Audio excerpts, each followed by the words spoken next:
We all kind of think our job is to be this amazing problem solver, right? But what if I told you the most critical professional skill isn't actually solving the problem, but how and maybe more importantly, when we first decide to talk about it?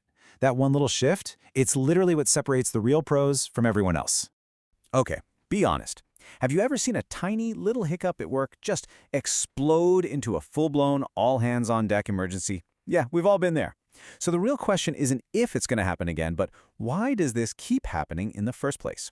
Well, it's not random, not at all. There's actually a super predictable pattern to how these small things become total catastrophes. I like to call it the silent spiral. And once you understand it, you can finally break the cycle.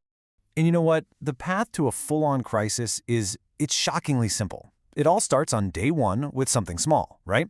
A weird measurement, a tiny delay, something just feels off. But then, by day 3, that hesitation kicks in.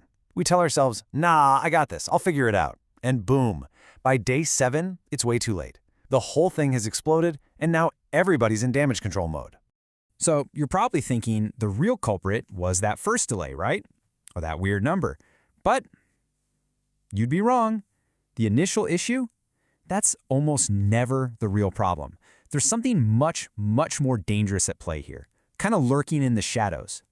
So what is it? Here it is. The real problem isn't the hiccup itself. It's what happens when you combine it with two things, time and silence. That combo, it's like gasoline on a fire. It's the toxic mix that lets a tiny little spark of an issue just rage into an absolute inferno.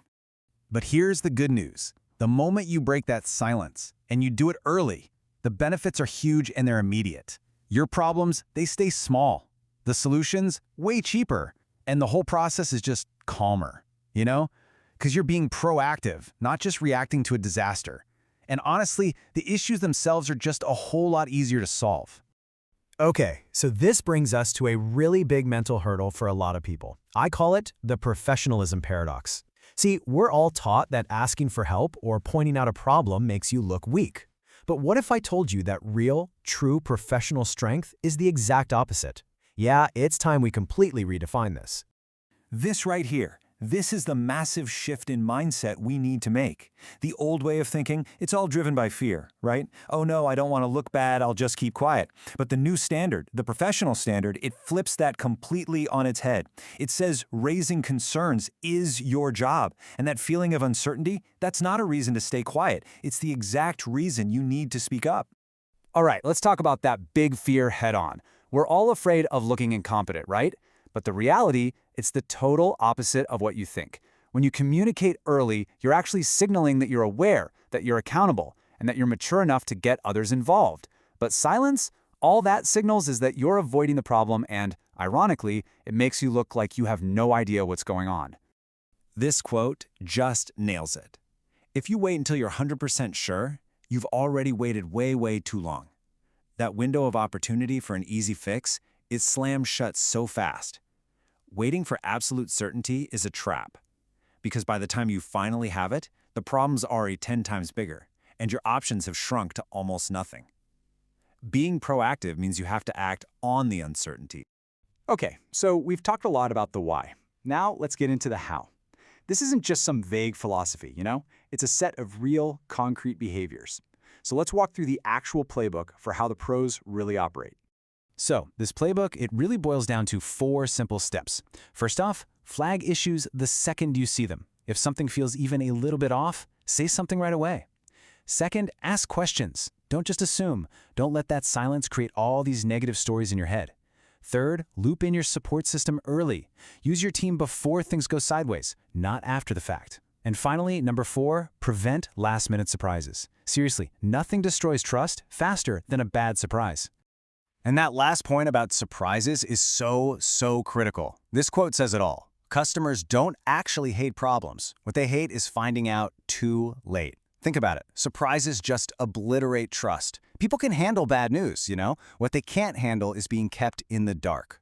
A late update feels like you don't respect them. But an early update, even if the news is bad, that feels like a partnership. All right, let's bring all this home. What we're talking about here isn't just some helpful tip or a nice suggestion.